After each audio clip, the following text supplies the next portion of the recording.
Still miserable. They're still fucking the shit up. They're still fucking with me. They're irritating the fuck out of me. Um, my chest, like right here, keeps getting pounded upon.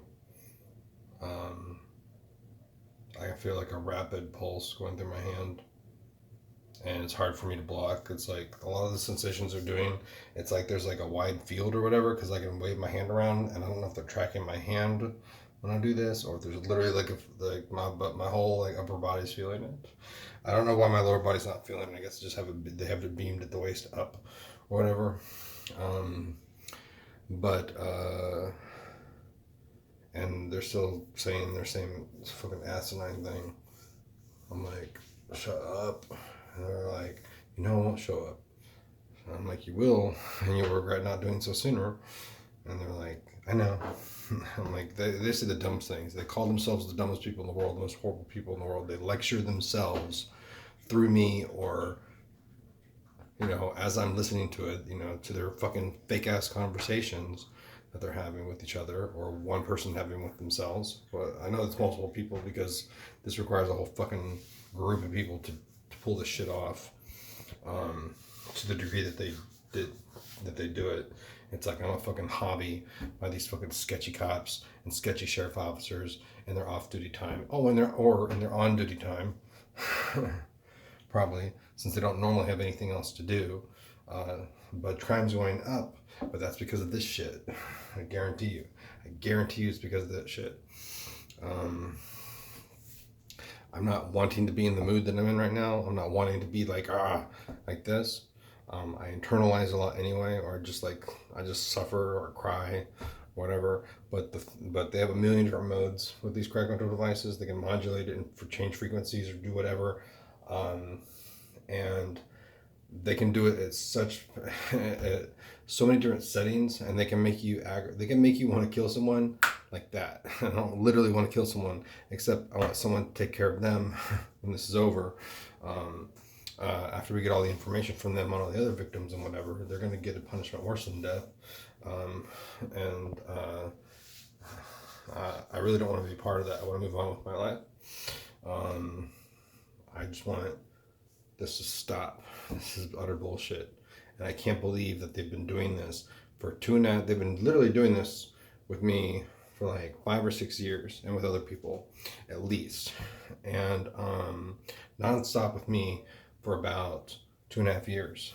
So like we're gonna go on 3 years, and it's like not one time does one person see that like just leave that motherfucker alone. Like if you find you're the most cowardly, horrible human beings alive, you torture people, you're terrorists, you physically and sexually assault people, and fuck with people, pretend to be God or demons or ghosts to other people, and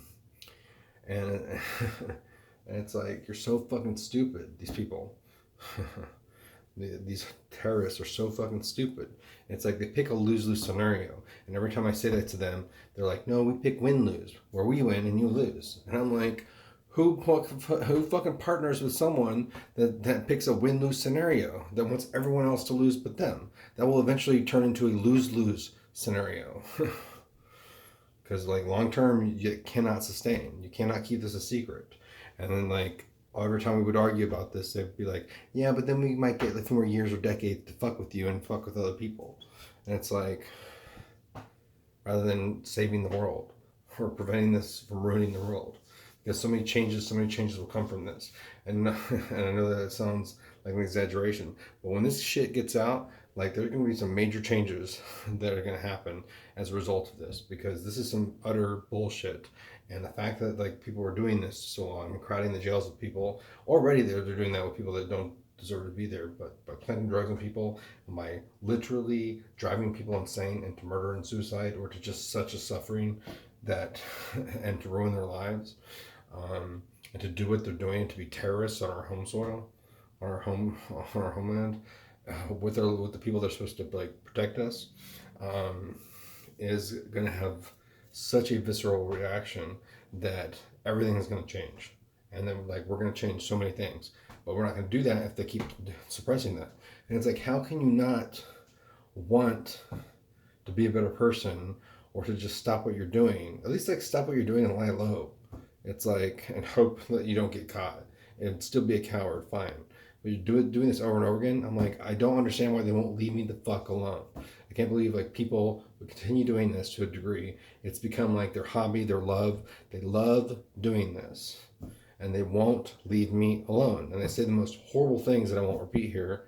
I've already told you some calls of some other people, and it's like that's why I'm never going to forgive my dad or my sister or Tom for this stuff, because it's like to a certain point, when I was reacting like, oh my god, ah, like that, I could kind of understand that when they got me arrested and stuff. But I've got proof of this stuff, and they're ignoring it. I've got evidence of this. They're ignoring the fact there's multiple victims and witnesses. They just totally ignore that. Two of the suspects confessed. I reminded that to my dad. He's like, well, just because you said it happened that way doesn't mean it happened that way. And I'm like, no, that's exactly what happened. They confessed to their employer or to my doctor. And he's like, well, I was in the room with your doctor. And I'm like, I know that was 2 years ago. They confessed since then, because that's when I reapproached him with you in the room and asked him to look into it. And he was like, what happens when... And I'm like, since then, as I told you last year, they confessed. And he's like saying like, no, he was in the room with me.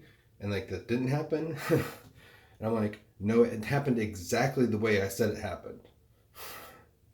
Exactly the way I said it happened. And he's like, well, just because... And I'm like, no, it happened that way. And they confessed and corroborated my story to my doctor or to the office manager, who I didn't find that out until the following year when I got out of jail and was visiting him again. And I'm like, they still work there. They're totally ignoring that. Oh, it's no big deal. Like, who cares about this crazy thing that would never happen to anyone? And that's a physical assault. And there's also a HIPAA violation and and a lawsuit for. It's like, who cares about this horrible thing that happened to you? Who cares about this horrible thing that happened to you? It must be a problem with you.